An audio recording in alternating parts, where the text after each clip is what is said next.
Never before has our nation and our world been in greater need of competent, principled, knowledgeable, far-sighted, nonpartisan, inspiring leadership. Together we are facing enormous challenges. The warming of our planet, due in large part to the burning of fossil fuels, dependence on foreign oil, much of it from terrorist-sponsoring or otherwise dangerous authoritarian regimes, dramatic, destabilizing fuel price fluctuations, dangerously poor air quality, and major public health crises. Either we delay, obstruct, and wait for others to take action with disastrous results, or we pull together at all levels of government, in business, and in each of our individual lives to develop and implement effective solutions. Developing and implementing solutions to these serious problems is at the core of real leadership. When I served as mayor of Salt Lake City, I sought to do our part in addressing these challenges, and recognizing that we could inspire effective action by others, we launched the Salt Lake City Green program in 2001. A major component of Salt Lake City Green was our climate protection campaign, which has achieved very positive results, many of which can be replicated by other governmental entities, businesses, and individuals. Our focus has been on finding the most effective solutions to our most pressing challenges and in taking advantage of the tremendous positive opportunities currently available to reduce global warming pollutants, gain independence from foreign oil, enhance national security, avoid destabilizing fuel price fluctuations, improve local air quality, and enhance public health.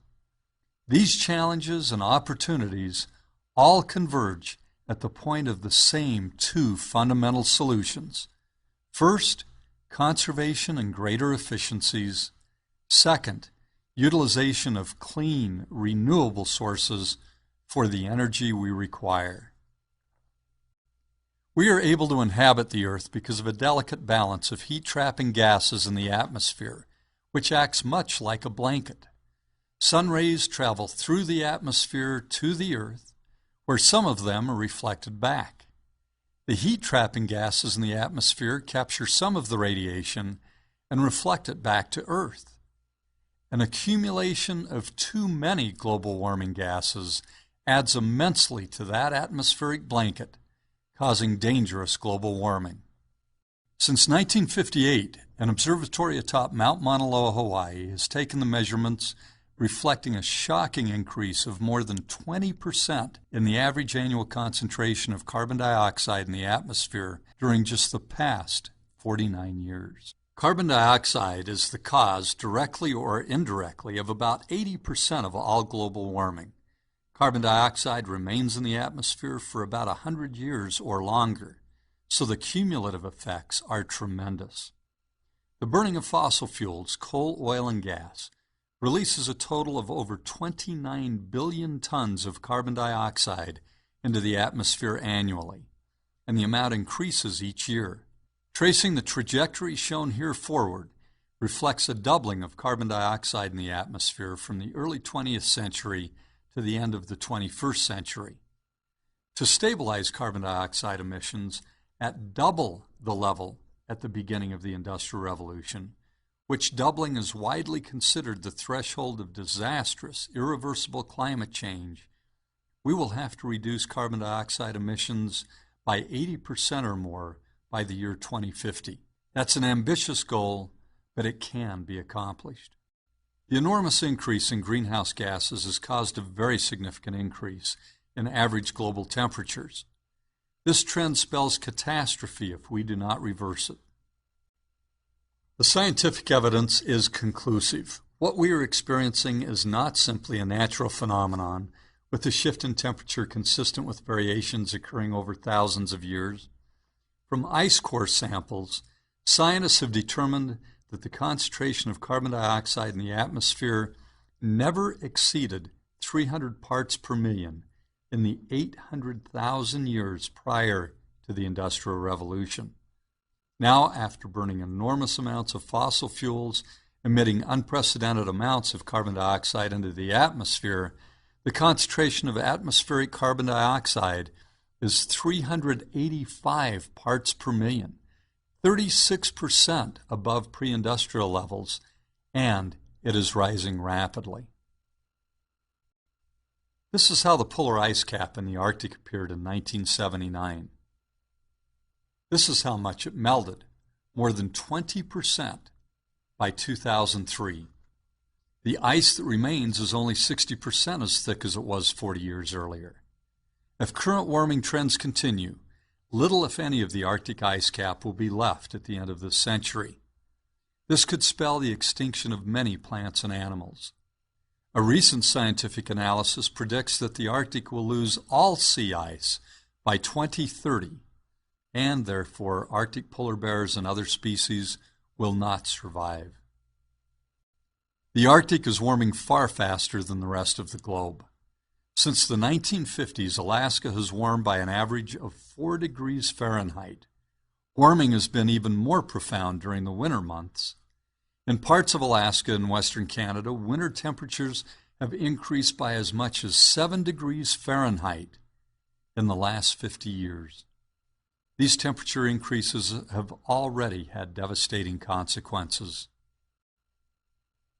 Located on the border of northwestern United States and Canada is the stunning Glacier National Park. From 1850 to 1993, there was a 73% reduction in the area of Glacier National Park covered by glaciers. In the 19th century, the park featured about 150 glaciers. Just more than a century later, there are now only 25. Here we see the astounding decrease in Shepherd Glacier from 1913 to 2005. The melting of Grinnell Glacier between 1910 and 1998. And the devastation of the Cheney Glacier from 1911 to 2005. Scientists predict that, at the present rate of warming, there will be no glaciers in Glacier National Park by 2030. The name will be the sole reminder of what once was. A rise of up to 1 meter in sea level, which has been predicted by the Intergovernmental Panel on Climate Change, would submerge major coastal regions around the world, including several major metropolitan areas in the United States, 17.5% of Bangladesh, in an area where 13 million people currently reside, and 6% of the Netherlands. This is how New Orleans looks today. This is how it would look with just over 1 meter rise in sea level. This is how San Mateo, California looks today. This is how it would look with a 1 meter rise in sea level. If we do not take action to effectively address the root causes of global warming, by curbing emissions of heat-trapping gases, the entire coastal population throughout the world may become environmental refugees. Hurricane Katrina, with tens of thousands of environmental refugees, will seem like a picnic by comparison with the hundreds of millions of people killed or forced from their homes in coastal regions around the world because of rising oceans. Global warming also results in killer heat waves. In 2003, the August European heat wave broke all records for heat-related deaths. There were 35,000 deaths, with the death toll in France alone nearly 15,000. The risk of major heat waves has doubled due to climate change.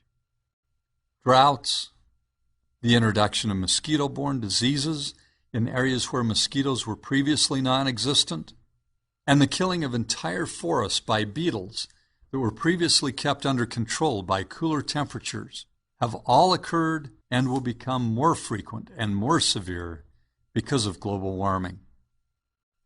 157 nations, including every major industrialized nation except the United States, have signed on to the Kyoto Agreement and are taking aggressive measures to reduce greenhouse gas emissions. We know that Kyoto is just a modest beginning, and that carbon dioxide emissions must be reduced far more than called for by Kyoto if we are to reverse the trend toward disastrous climate disruption.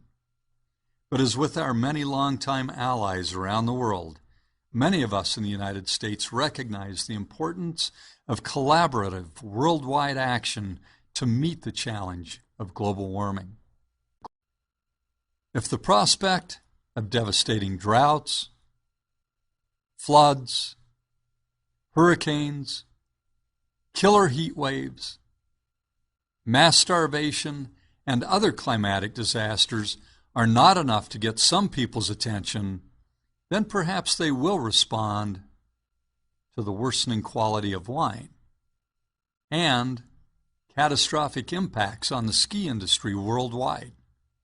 Global warming is threatening the world's ski resorts. Downhill skiing could disappear altogether at some resorts, while at others a retreating snowline will cut off base villages from their ski runs as soon as 2030. Although those impacts are certainly trivial in comparison to the human misery and extinction of species caused by climate change, they are clearly harbingers of human and ecological crises to come. The scientific consensus that our planet is rapidly warming and that human actions are causing the warming is overwhelming. The International Panel on Climate Change, IPCC, in which thousands of scientists from over 100 countries have participated, concluded in its 2007 assessment that the Earth's warming is caused by human activities, particularly the burning of fossil fuels and deforestation. Even the Pentagon has recognized the urgent need to combat climate change. Influential Pentagon advisor Andrew Marshall commissioned a 2004 report entitled An Abrupt Climate Change Scenario and Its Implications for United States National Security. The report predicts that abrupt climate change would produce extremely dangerous conditions in many regions of the planet, as countries accelerate nuclear weapons development to defend and secure dwindling food, water, and energy supplies. Alarmingly, the report's authors view climate change as a vastly greater threat to global stability than terrorism. Some people in our community asked why, as mayor, I was focusing on global warming. Their view seemed to be that combating global warming should be someone else's responsibility. My response has been that we are all going to be severely impacted. With the help of ICLEI, participating cities are making a huge difference. We're all in this together, and we all need to work cooperatively and do our part to effectively combat climate change. Despite the abandonment of U.S. national leadership, Salt Lake City has been committed to the Kyoto process. In 2002, on the eve of the Salt Lake Winter Olympic Games, after developing a plan with ICLEI, I committed Salt Lake City in its municipal operations to at least the Kyoto goals. We set a goal to reduce emissions in our city operations by at least 21% below our 2001 baseline. We made tremendous progress in the reduction of greenhouse gas emissions. Utilizing a software program developed by ICLEI, we were able to determine our 2001 baseline and measure our progress in reducing greenhouse gas emissions. By 2006, we reduced emissions by 31% from our 2001 levels, attaining almost 150% of our initial goal 6 years before the 2012 target date. We have the means to combat catastrophic climate change resulting from global warming. Every city, every state, every nation, every business, and every individual can do its part in achieving meaningful, substantial reductions in greenhouse gas emissions. Poor local air quality is a problem facing many of our cities. Bad air days in Salt Lake City severely impact the public health, recreational opportunities, sustainable economic development, and overall quality of life.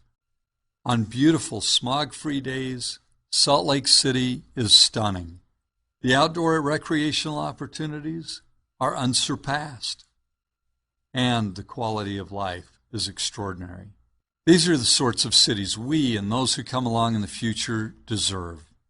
As we combat global climate change by reducing greenhouse gas emissions, we will also reduce the criteria air pollutants that harm all of us. To meet the most crucial environmental challenges, we must, working with organizations like ICLEI, provide leadership. We must empower others to take action, and we must effectively advocate in order to bring others on board. Leadership requires that we become informed about the choices before us and to choose wisely, even in the face of vocal opposition. Among our most important choices, do we pursue policies that promote sprawl, dependence on the automobile, traffic congestion, air pollution, and global warming? Or do we pursue cleaner air, preservation of open spaces, reduced burning of fossil fuels, and greater transportation opportunities through mass transit? Another choice that requires informed, effective leadership is whether we continue to rely in many parts of the world on the generation of electricity by dirty, dangerous coal-burning power plants. Or will we move toward more electricity production by clean, renewable energy sources such as wind, solar, and geothermal generators? If we do not choose to significantly reduce our dependence on coal, our choice will lead to a radically different, largely uninhabitable planet. We must unite behind a demand that our elected officials and regulators demonstrate responsible leadership in committing to no more atmosphere-destroying coal-burning power plants. Here's one way I have sought to get the message across: playing lead guitar with some young rock musicians at high school assemblies and one of our Step It Up events, after rewriting some lyrics to some old rock and roll songs.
Our first step was to determine everything we could do in every department of city government to operate in a more environmentally sustainable fashion.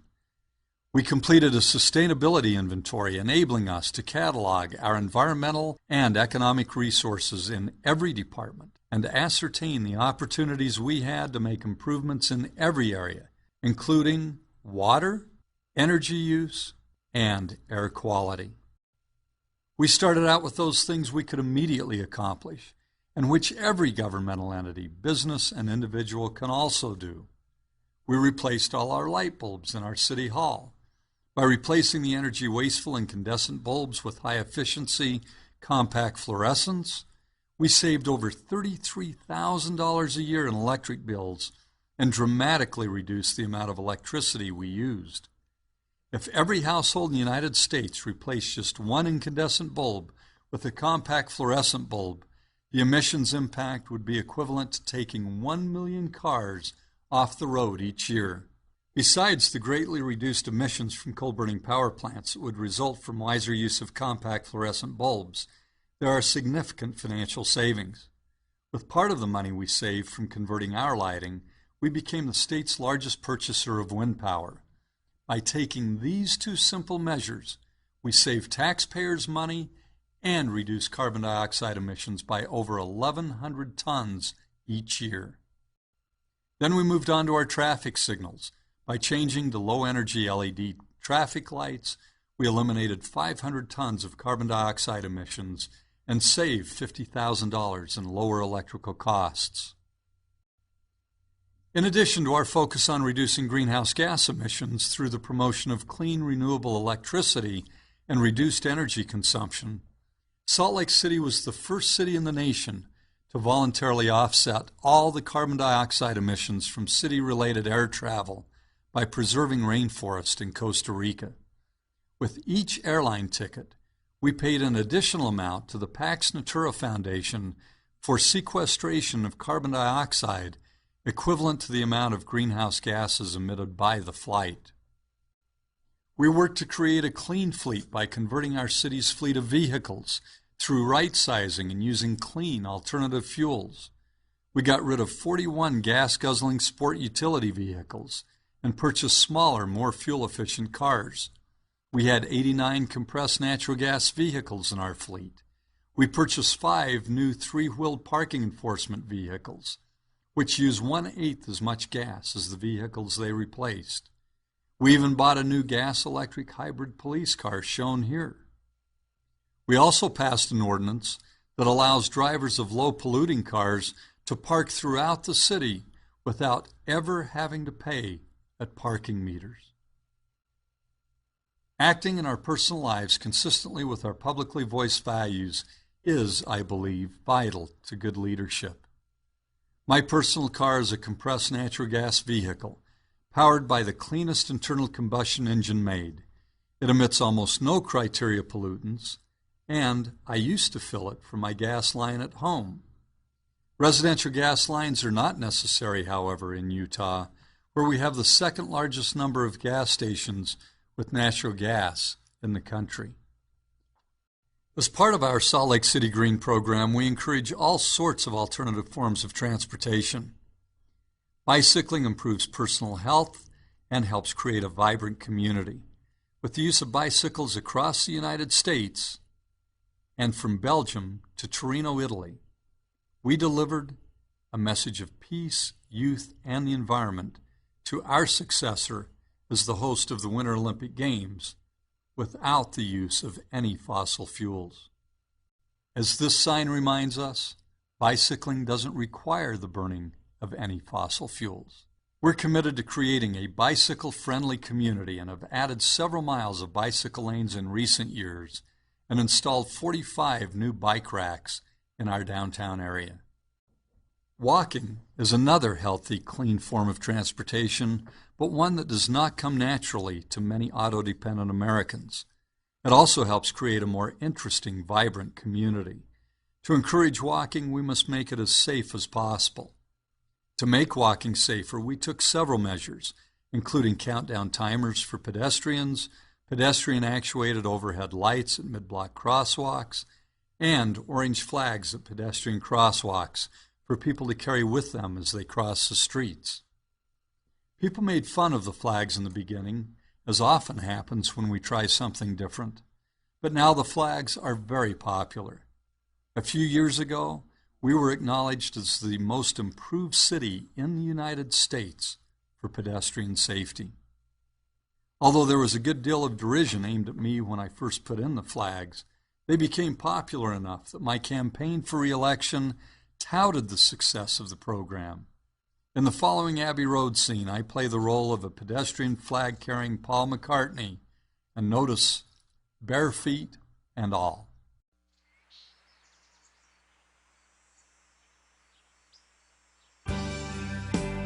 It's now a lot safer to cross a street in Salt Lake City thanks to one man. Come together and vote for Rocky. Buildings are one of the primary sources of energy consumption. There is much we can do to conserve the energy used in buildings. Buildings are responsible for 43% of carbon dioxide emissions in the United States annually. We cannot combat catastrophic climate change without pursuing sustainable, energy-efficient building practices. I issued an executive order requiring that all new buildings owned and operated by Salt Lake City government must be LEED certified at least at the silver level, as must all major renovation projects.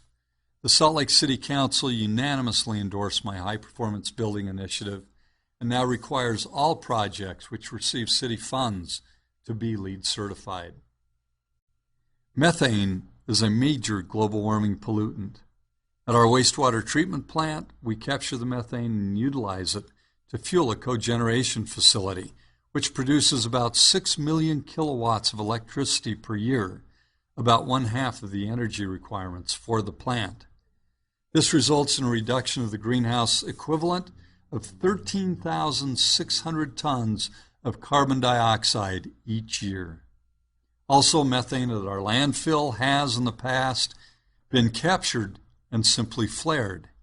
Now the methane is used to provide electricity to a neighboring municipal energy provider, meaning less electricity that has to be generated at a coal-burning power plant. Committed to smart growth principles, Salt Lake City looks far into the future to plan our city in ways that promote walkable and transit-oriented communities. Many people resist greater residential density in their neighborhoods, but when it is well designed and close to transit, greater density can help make a community more attractive, safe, and environmentally sustainable. My administration took a transit-first approach to all development projects, including opposition to highways pushed by state legislators, so that future growth will not be accompanied by more automobile congestion, more roads, less open space, greater dependence on foreign oil, and increased pollution. But with public transit opportunities afforded by rapid bus systems, light rail, and commuter rail, as well as cleaner air, the preservation of open spaces, less traffic congestion, and greater energy independence. All of that translates into better public health, better sustained economic development, better quality of life for all, and greater national security. Much can be done by government at all levels to empower others to contribute toward solutions. We seek in every way possible to empower other governmental entities, local businesses, and individuals to take effective actions to combat global warming and resulting catastrophic climate change. In order to empower local businesses, we created our E2 business program. E2 stands for environmentally and economically sustainable. City staff took what we learned about conservation and utilization of cleaner sources of energy to local businesses, inventorying what those businesses were doing and what options they had for waste reduction, recycling, more efficient transportation, conservation of energy and water, and improving air quality. Over 70 local businesses participated in our E2 business initiative. They found higher employee morale and very positive acceptance by customers. Our next step was a program for citizens. Salt Lake City E2 citizens can register online. There they can establish their carbon footprint and learn about the tremendous positive contributions they can make in the areas of transportation, energy, recycling, water, food, and health. We asked E2 citizens to set at least 5 goals in these areas to help minimize their negative impact on the environment. Over 600 people joined the program. We also created a member card that E2 citizens presented at participating E2 businesses for discounts on goods and services. Salt Lake City teamed up with our local electric utility to promote the purchase of wind power. Getting people to switch from coal-burning production of electricity to clean renewable sources resulted in carbon dioxide emissions reductions equivalent to keeping 2,700 cars off the road each year. In 2001, Salt Lake City began offering a 90-gallon blue recycling bin to residents free of charge. Soon after launch of the Blue Bin program, the amount of material recycled in Salt Lake City increased by over 87%. To promote recycling of aluminum cans, we held a competition asking young people to submit ideas for an advertisement to be produced and aired by a local television studio. There are lots of ways to recycle aluminum cans. Jimmy! Time to come home! Coming! Look at this, honey. Look at this toy. I like your dress. Thanks. I recycled it myself. But this is the best way.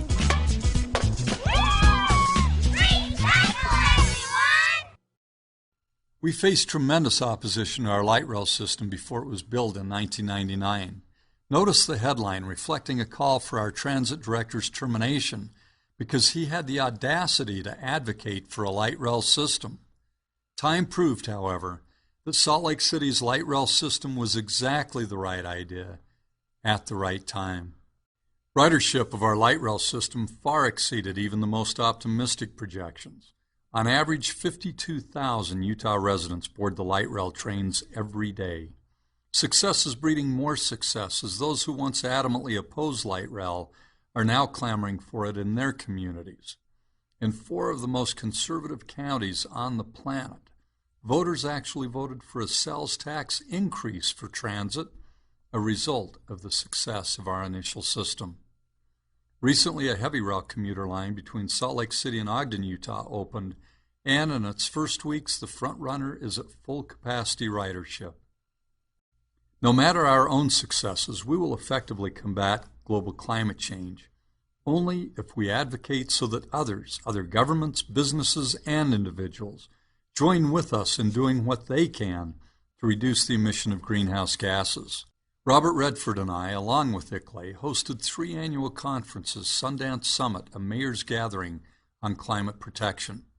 Since the summit's inception, mayors from throughout the United States came together to meet with numerous experts to learn the science of climate change and to strategize about actions we can all take to combat global warming. Coming together and sharing success stories is a crucial means of leveraging our successes into even greater positive impacts. Other nations have proven that existing technologies can combat disastrous climate disruption.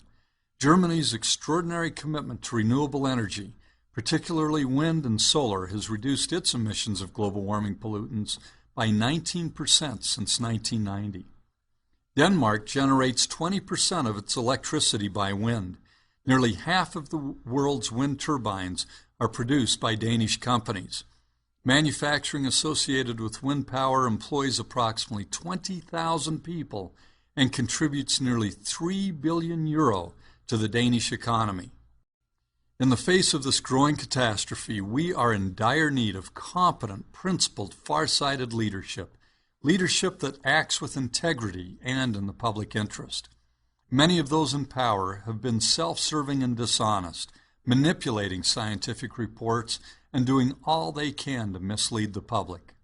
They have served the interests of their Saudi tyrant friends and the rapacious oil and coal companies as they cavalierly dismiss the devastating consequences to the inhabitants of our planet now and far into the future.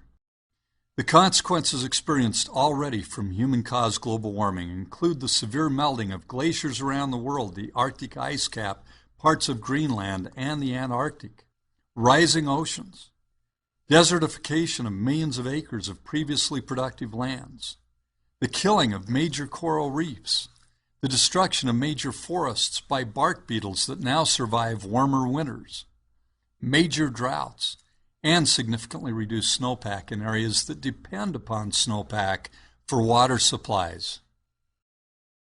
Business as usual spells disaster for our Earth and for many, if not most, of its inhabitants.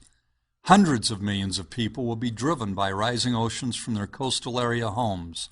Water will be unavailable to farmers and others depending on major glacial systems, including the Himalayas and the Tibet-Qinghai Plateau, which feed all the major rivers of Asia. Forests will be killed off at a rapidly increasing rate. Deserts will expand, fisheries will collapse, many species will become extinct, and heat waves will kill more and more people. Planet Earth will be a very different, far less habitable place for our children and those who follow. The solutions are at hand if we act aggressively, treating the situation as the emergency it is, an emergency that far surpasses the attack on Pearl Harbor or the threat of terrorism. The challenge facing us is of the greatest significance humankind has ever experienced, and it presents us with tremendous positive opportunities if only we will urgently embrace them. We have the means to make a real positive difference. With all nations, all businesses, and all individuals working together, we can create a safer, healthier, more compassionate world.